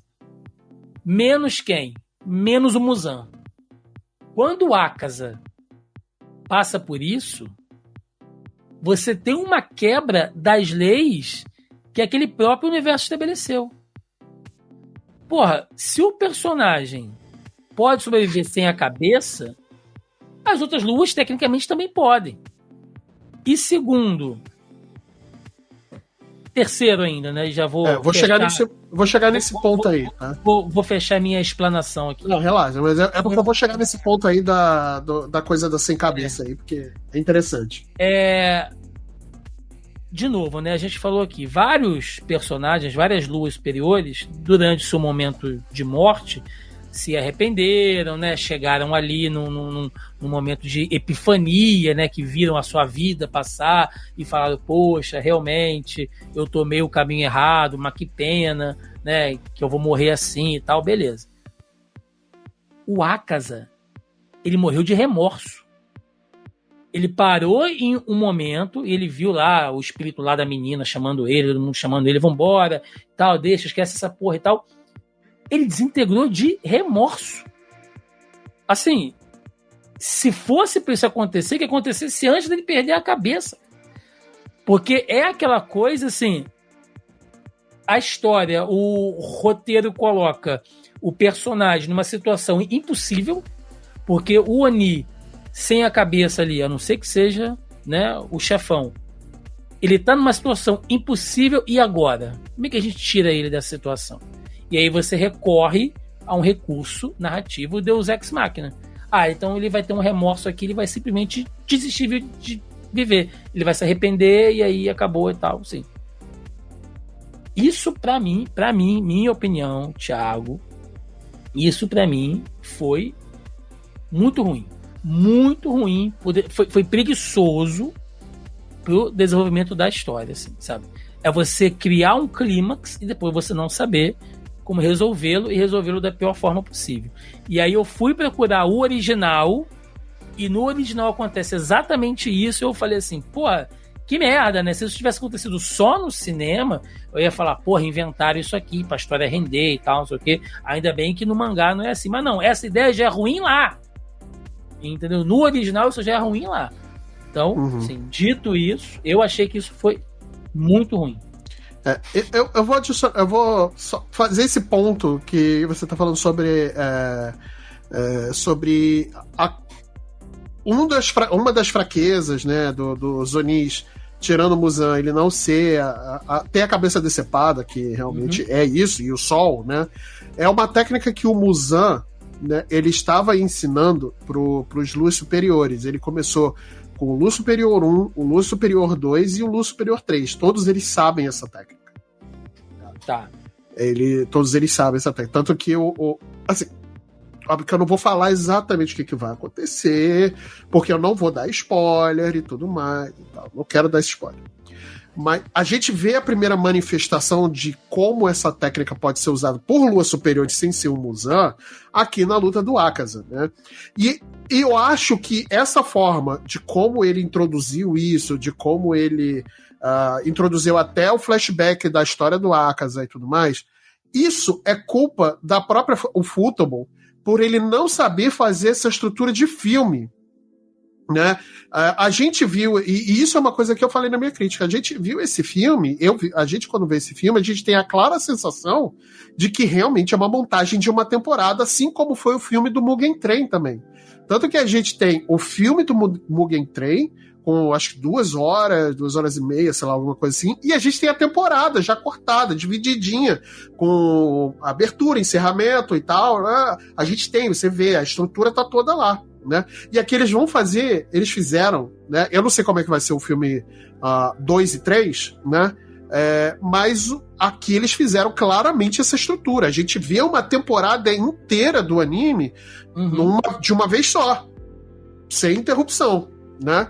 E é por isso que ficou estranho a forma como a gente viu essa introdução da história do Akaza, a gente viu essa introdução dele conseguir tentar regenerar a cabeça, mesmo estando com a cabeça decepada, o corpo poder se regenerar e tudo mais. Não ficou claro e não ficou bem explicado exatamente por conta dessa estrutura. Então, eu acho que se fosse uma temporada de anime, a gente poderia ver isso melhor. No mangá é exatamente a mesma coisa. Exatamente a mesma coisa. Só que no mangá ele é mais explicado o porquê que isso acontece, tá? E é explicado mais pra frente, tá? Então a gente vai entender o porquê. Eu entendo sua frustração, Thiago, e eu nem discordo, porque foi algo que me incomodou também quando eu vi o filme, né? Porque até então, assim, não é algo que me incomoda, mas que, tipo, vai me tirar a experiência, o filme é ruim por isso. Não, é uma coisa que, tipo, incomoda, um ponto fraco do filme, mas ele não vai tirar o brilho do filme, que é um filme muito interessante, é muito bom. Sim. Ainda consegue ser muito bom. Sim. Mas é exatamente por conta da Ufotable não saber diferenciar como fazer um filme, como fazer uma temporada de anime, que essa coisa ficou do jeito que a gente viu. Entendeu? Então eu acho que se ele tivesse adaptado de uma melhor forma, ao invés de contar a história do Akaza, a gente vê como essa técnica é usada. Sim. Entendeu?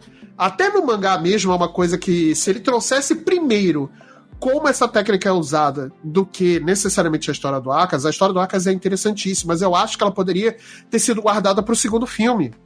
Principalmente a forma como terminou o primeiro filme. O primeiro filme ele terminou num ponto que a gente poderia começar o próximo com a história do Akaza, dele caindo, se desfazendo, enfim. Sim. Poderia começar, entendeu?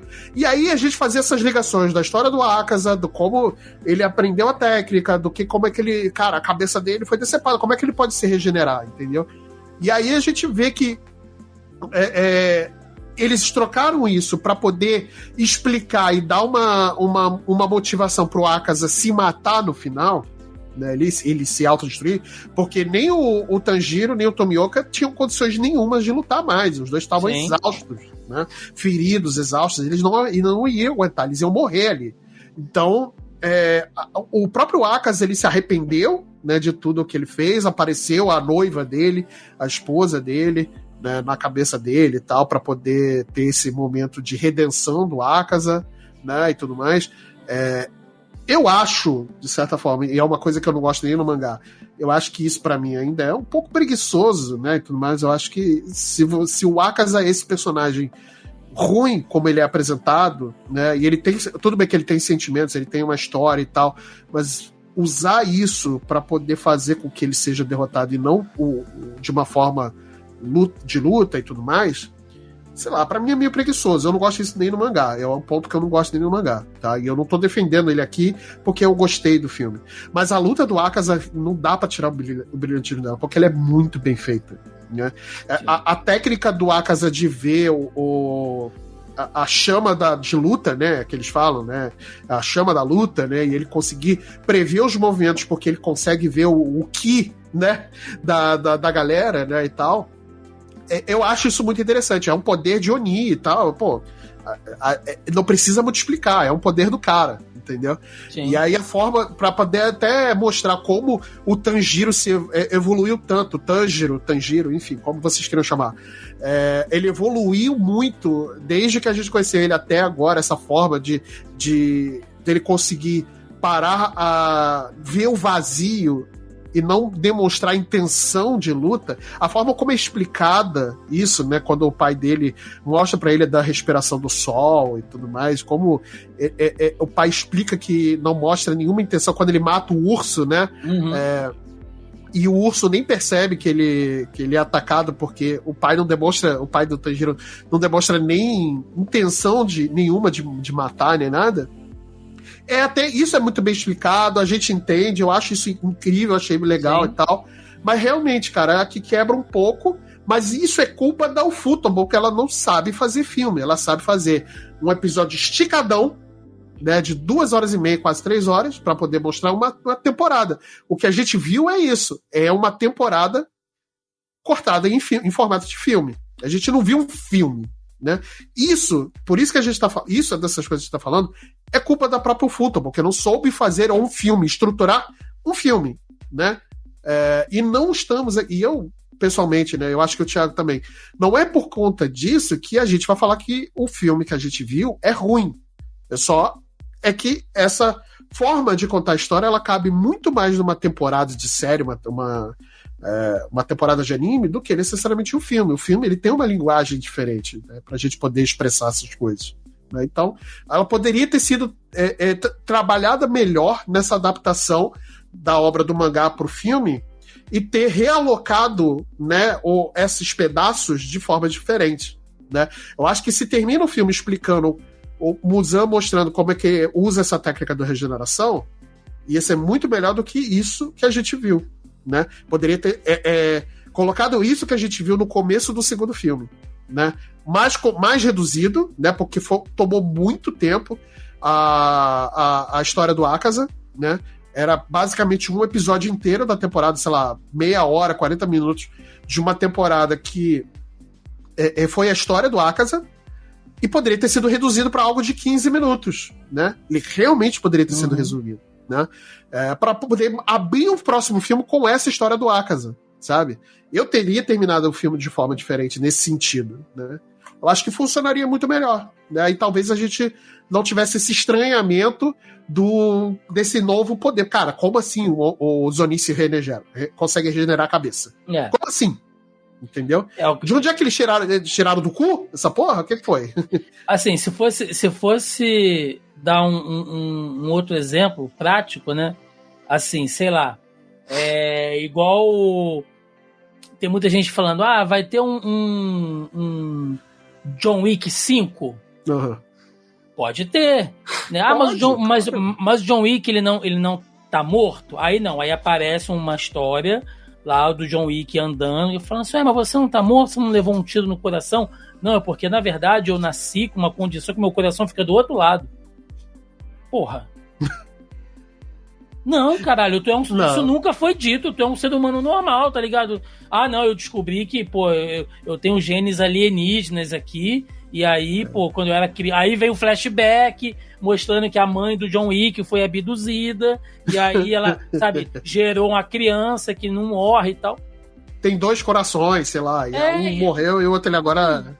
Mas, porra, isso tá fugindo da regra que foi construída até agora.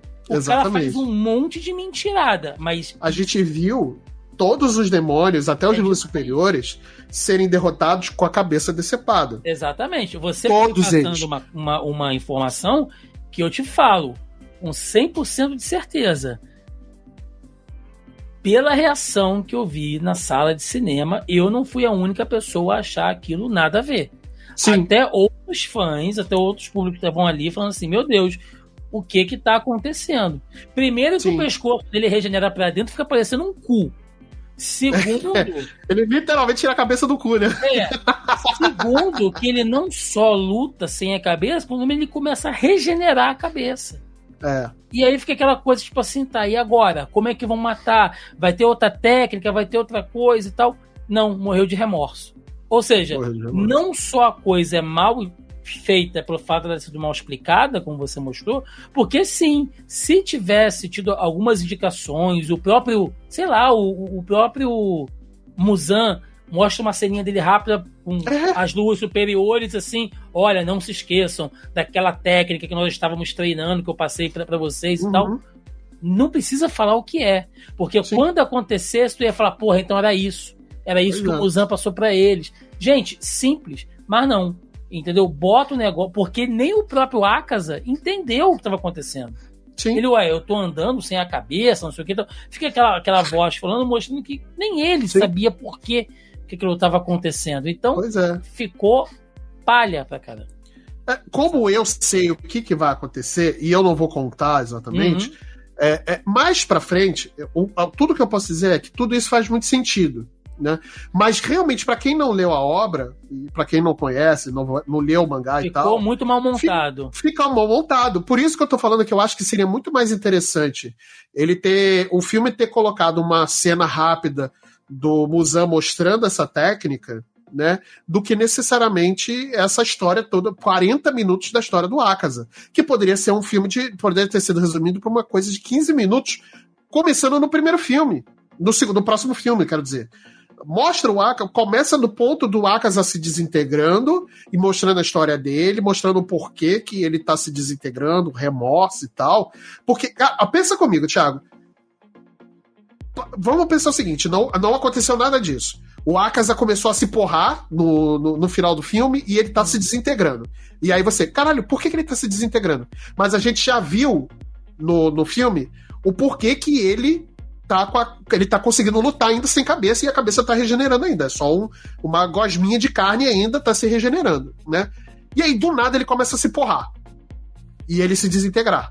E aí mostra a cena dele desintegrando, lá em câmera lenta, foda-se, é isso. Corta pra esse final do filme, né? Do tipo, os corvos andando, tentando localizar o Muzan e não sei o quê. E aí, beleza, acabou o filme aqui. No próximo filme, começa com a cena do Akaza se desintegrando, 15 minutos da história do Akaza, e aí começa a próxima parte do filme. A próxima parte. Não ia ser muito mais interessante, muito mais intrigante você terminar o filme tentando entender por que o Akaza começou a se porrar, do que necessariamente você tentando se perguntar por que caralhos ele não conseguiu morrer sem cabeça. Sendo que até agora todos os Onis de luas superiores e não morreram sem cabeça. Morreram decepados. Todo o anime, todas as temporadas do anime fizeram questão de deixar isso bem claro, que a regra é os Onis morrem com a cabeça decepada. Degolados. Né? Entende como é que seria muito melhor e muito mais intrigante você ver essa separação, essa montagem feita desse jeito, né, do que necessariamente você seguir um para um do que é no mangá? Porque no mangá acontece exatamente assim. Tá contado exatamente dessa ordemzinha. Só que no mangá, essa ordem, no mesmo volume, você vai entender as coisas. Certo. Entende? A diferença é isso, é você saber adaptar, você saber que, você não é no mesmo filme que tudo vai se resolver, que vai ser dividido em mais filmes, é você entender que, você precisa dar certas explicações e fazer certas remontagens pra obra fazer sentido, porque você tem que botar na cabeça que nem todo mundo lê o mangá, cara. Até porque, digamos que o mangá não existisse, tá? Digamos que o mangá não existisse. Fosse uma animação original. Se eles fizessem uma cena de flashback ou mostrar ali um diálogo do Muzan no próximo filme pra explicar o que aconteceu agora, facilmente as pessoas vão falar, só estão fazendo isso porque o público falou que foi uma merda. Exatamente. Entendeu? Só estão fazendo isso porque o público falou que foi ruim. Cara, é só remontar. Olha como é que ficaria muito mais crível o que eu tô falando. Assim, né? Na minha cabeça, obviamente, né? Aí você pode me dizer se realmente faz sentido ou não. Mas olha como é que ficaria muito mais interessante, muito mais intrigante a morte do Akaza, se ele não desse esse contexto do remorso do Akaza, mas ele desse esse contexto do porquê que ele tá lutando ainda sem cabeça. Sim, sim. Não, eu até aceitaria, Marcelo, ele falar assim, porra, estou com remorso, não vou mais lutar, e no golpe final eu vou ficar parado e eles me matam. Tipo assim, quer saber? Vou me entregar. Agora, isso. Desintegrar de remorso...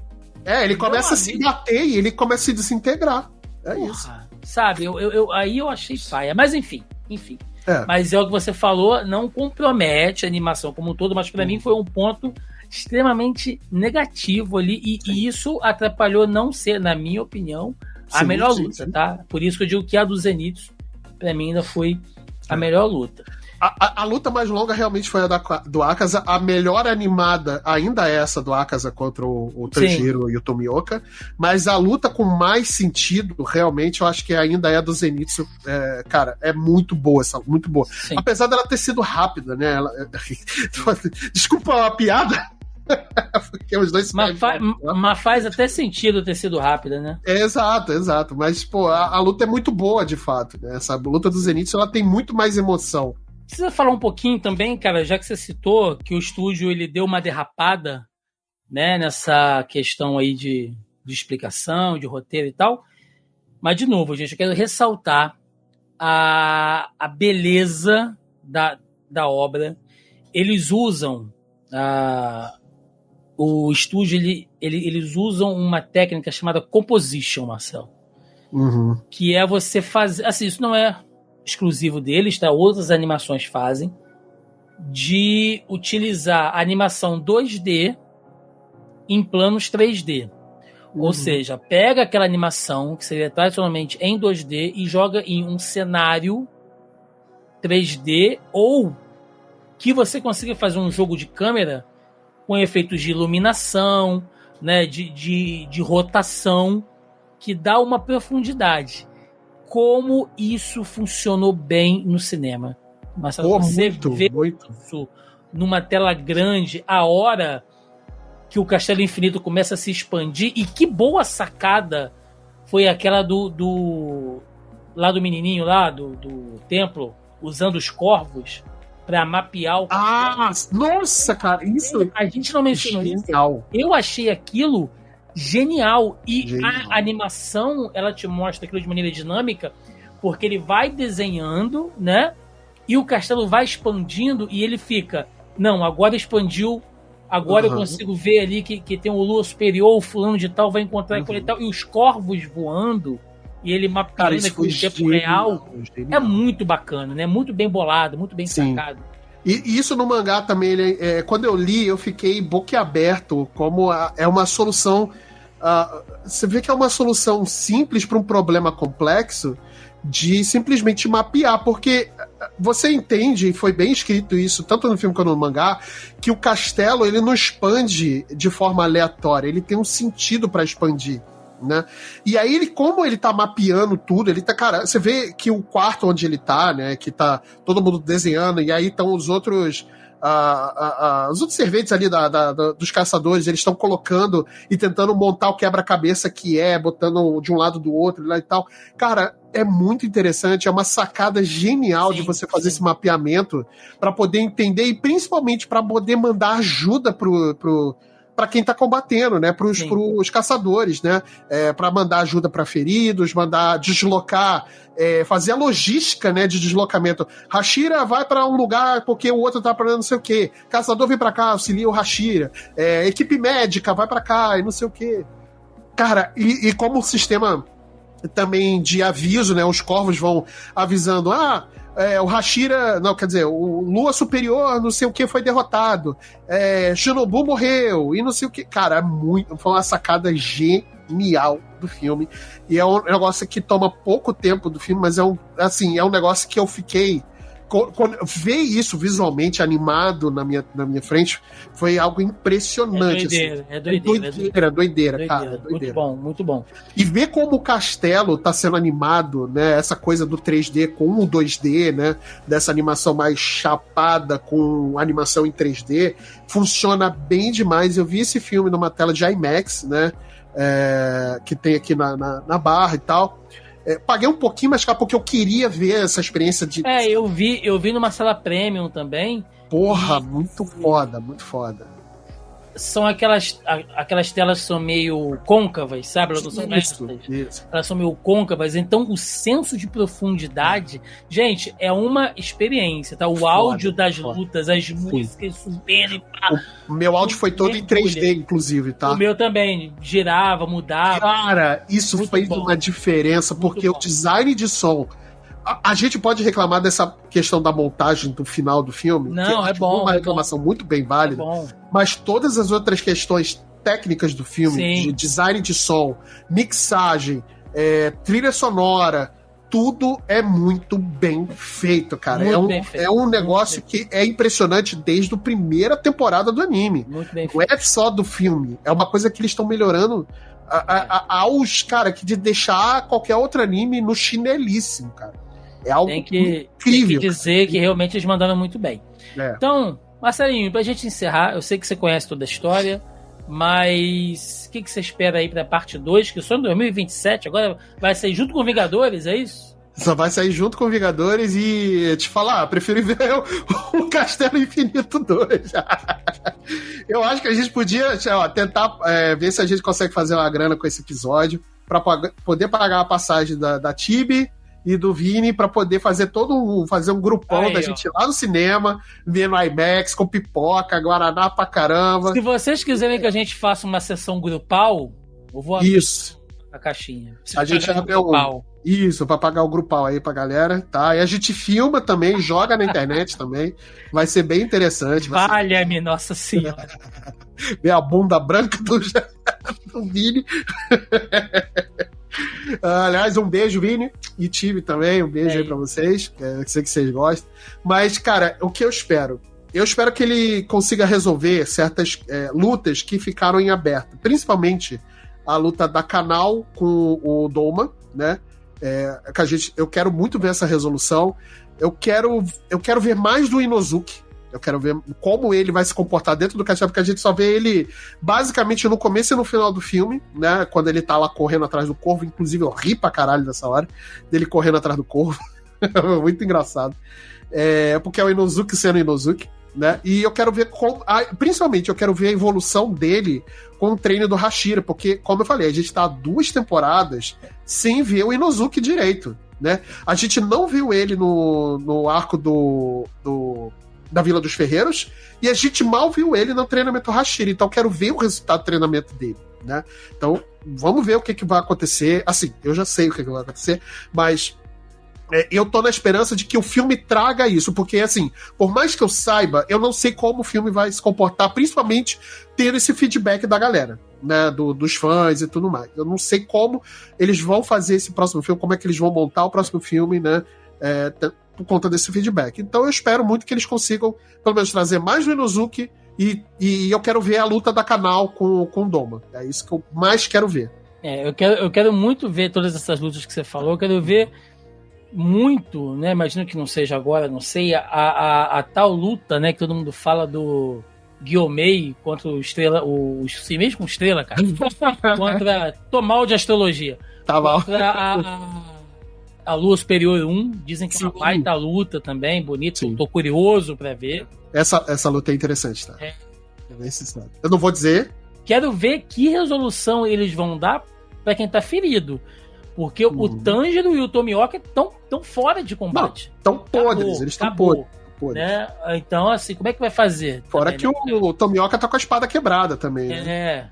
Então, eu quero ver todas essas resoluções, quero ver mais lutas interessantes, quero ver os outros Hashiras lutando, né? O próprio Inosuke que você falou. Sim. Então, a Kanode também, que mal apareceu, a Kanode com o Obanai também, eles estão ali correndo, né? Sim, a gente mal viu eles, né? A Kanode, por exemplo, é uma Hashira que eu gosto muito, ela tem uma história Não é pelos motivos que vocês estão pensando, não, tá, gente? Pelo amor de Deus.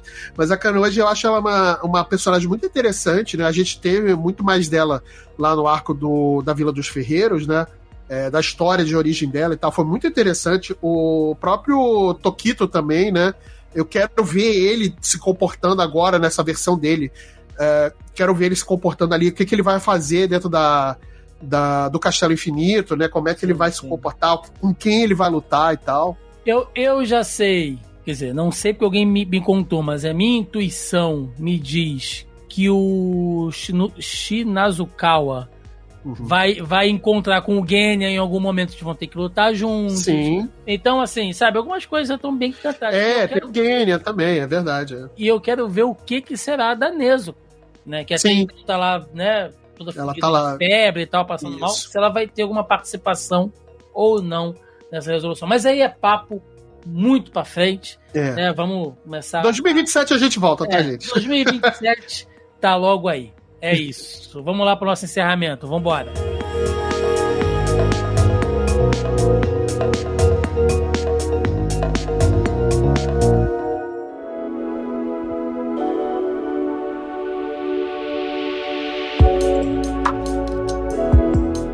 Chegamos ao final de mais um Zoneando Podcast, onde falamos aqui da parte 1 do Castelo Infinito. Se é infinito, tem parte 1, Thiago? Tem parte 1, 2, 3, enfim. É infinito, porém finito. Aí dessa última temporada que foi pro cinema safadamente de Demon Slayer Kimetsu no Yaiba. É isso, né, Marcelo? Posso contar uma curiosidade? Pode, claro. Eu fui pro cinema ver esse filme, eu levei o meu Nintendo Switch, né? E eu estava... Não acredito que tu levou um videogame pro cinema, cara. Não, eu não joguei... Calma, eu não joguei dentro do cinema. No cinema eu estava lá com a minha pipoquinha e o meu guaranazinho, que eu comprei tamanho jumbo, porque o meu tamanho permite isso, né? Só que antes de começar o filme, eu tava com o meu Switch e eu tava jogando o jogo do Kimetsu no Yaiba, né? O que eu consegui comprar aí, que tava em promoção, né, e tal. E aí eu tava jogando, cara. Então, assim, deu um climinha legal pro filme, porque eu fui dirigindo até o cinema, já ouvindo a trilha sonora, né? Eu tava lá ouvindo o Gurenji e tal, não sei o que, as aberturas, e eu fiquei lá esperando o filme começar jogando, vi o filme, comprei o copinho também lá do Cinemark e tal. Pô, o Cinemark fez a boa aí. Cara, muito legal. Então, assim, foi um dia que eu tirei pra ser, tipo, sabe aquele meme lá da menininha toda vestida lá de um monte de coisa e tal, que tá, tipo... Era eu de Kimetsu no Yaiba nesse dia. Então foi legal. Foi bem legal. Muito bem, meu querido. Então, seus recadinhos aí, o que você tem pra falar pra gente? Meus amigos, muito obrigado. Mais um podcast gravado aqui pra gente poder falar dessas obras maravilhosas que a gente tem falado. Eu gosto muito de falar de anime, a gente realmente pouco fala de anime. E eu pouco sou convidado para falar de anime, né? Apesar de consumir bastante. Né? Inclusive, quem estiver ouvindo e que faça conteúdos de podcast ou de vídeo, enfim, sobre anime, pode convidar. Eu convido o Thiagão também, que ele assiste coisa pra caramba também, tá? Sim. Não é só a Tibi, não, tá? A gente também consome muito anime. A gente não assistiu só Cavaleiro Zodíaco, não, tá, galera? A gente assistiu outras coisas também. Inclusive, esse dia eu tava vendo o My Dress Up Darling, cara. Muito bom esse anime, ó. Perfeito. Né? O anime água com açúcar demais, né? Mas é isso. Então, meus amigos, é isso. Muito obrigado por mais um episódio, por vocês estarem aqui com a gente até esse final. Para quem quer conhecer um pouco mais do meu trabalho, vocês sabem que eu tô no podcast Player 1, que é um podcast que fala sobre videogames, né? Eu estou lá toda segunda-feira num episódio novo no seu agregador favorito de podcast. Além disso, eu faço parte do portal Black Company, onde eu escrevo coluna não, né? Eu escrevo matérias, críticas, então tem bastante conteúdo, tem outros escritores também, outros redatores lá, colunistas, bastante coisa. Eu tô no podcast Overview quinzenalmente, que é um podcast falando sobre cultura pop, né? Então ele sai toda quarta-feira, quinzenalmente, né? No seu agregador de podcast favorito. Além disso, eu tô capitaneando também dentro da Black o podcast em vídeo, em formato de vídeo, Missão Secundária, que é o podcast de videogames lá da Black. Cara, muito bacana, a gente fala de bastante. Esse mês agora, de outubro vai ser um mês dedicado ao terror, né? Aos jogos de terror. Então a gente vai falar muito sobre jogos de terror brasileiro, jogo de terror que não é terror. Cara, tem muita coisa bacana. Então a gente planejou um mês aí temático bem legal, né? Ele vai ser finalizado com uma live especial, né? Inclusive, a gente vai finalizar o mês de setembro com uma live de Hollow Knight Silksong, cara, que é o jogo do momento. Sim. Se o Kimetsu no Yaiba é o anime do momento, o Hollow Knight, então é outro sucesso, né? Então aí, e toda quinta-feira, vocês sabem que eu, Thiago, Carol Tibartiz e o nosso querido Vini Pereira estamos aqui na casa, no YouTube do Zona E, fazendo esse giro de notícias maluco aí, falando sobre as notícias mais quentinhas, que nem pão francês, né? Aí saindo, ou o bolo da Vó Alzira, que ó, maravilhoso quando ele sai. Olha, deu vontade de comer um bolinho agora. Mas então toda quinta-feira tem notícias fresquinhas aí pra você degustar conosco, né? À base de muito humor e piadas sem graça. É isso. E outras aleatoriedades, né? Exatamente. Pois é. Então, gente, recadinhos finais aí. Primeiramente, muito obrigado, né, que você ficou aqui nos ouvindo ou nos assistindo. Lembrando que você pode encontrar o Zoneando Podcast nos principais aplicativos e agregadores de podcast, né? Estamos por aí no Spotify, Deezer, Amazon Music, enfim, você nos encontra, procura por Zoneando com Z, tá legal? Estamos aí semanalmente com vocês, depois de um pequeno hiato. A gente está de volta aí semanalmente aí falando de cinema, séries, quadrinhos, animes, né? Sempre com alguma coisa voltado à cultura pop, tá bom? E também... Inclusive, deixa aí, eu vou até pedir aí pro querido telespectador ouvinte, deixa aí nos comentários também que anime você quer que a gente aborde, que se tem um anime, teve o Esquadrão Suicida Isekai, que eu achei até legal, foi interessante. Sim. Tem muitos animes aí que a gente poderia abordar, que a gente tá assistindo, cara. Então deixa aí nos comentários aí que é legal. Sou maluco por Vinland Saga. Vinland Saga é incrível. Eu adoro Bastard, eu acho fantástico. Bastard, né? Estou assistindo Hajime no Ippo, né? Hajime no Ippo é legal. É fantástico também. Então, tem muito anime bacana pra gente ver. E o mangá do Hajime é incrível, cara. Todos os enquadramentos de luta e tal. Nossa senhora. É muito bom. É bom demais. É muito bom. E além, né, de ouvir aí a versão em áudio, você pode também conferir a versão em vídeo do nosso podcast, que é o nosso canal do YouTube, youtube.com/zonae, né, tem lá a nossa playlist de podcasts, você pode conferir aí a versão em vídeo, como o Marcelo falou, conteúdo toda semana, né, tem lá nossas reações de trailer, análise de filmes, séries, outros vídeos que a gente posta aí. Toda quinta-feira, nossa live da semana, como o Marcelo falou, e aos finais de semana tem uma edição do Zoneando Podcast para vocês. Tá bom, gente? É isso. Deixe nos comentários a sua opinião, o que você achou, o que você achou de Kimetsu no Yaiba, de Musley Castelo Infinito, se você, de repente, você foi pro cinema acompanhando alguém, não sabia nada, né? Tá começando a ver o anime agora, porque acontece também. Acontece, claro, então, claro. Me dizem nos comentários, por favor, não deem spoiler do que vai acontecer. Peço encarecidamente para mim e pro público aí. Muita gente está acompanhando só pelo anime, então é legal, né, ter essa experiência. Deixe nos comentários, querendo saber a opinião de vocês. E é isso. Ficamos por aqui. E cuidado com as redes sociais, principalmente o TikTok, que tá rolando muito vídeo no TikTok falando o que vai acontecer mais pra frente, tá? Ah, não, eu fujo disso, Então, cuidado aí, ô telespectador, se você não quer saber, se você não leu e tal, toma cuidado aí com as redes sociais, pelo menos nos próximos meses aí, enquanto o Kimetsu no Yaiba estiver em alta aí, tá? É isso, gente. Ficamos por aqui. Até semana que vem. Um abraço, até mais. Valeu!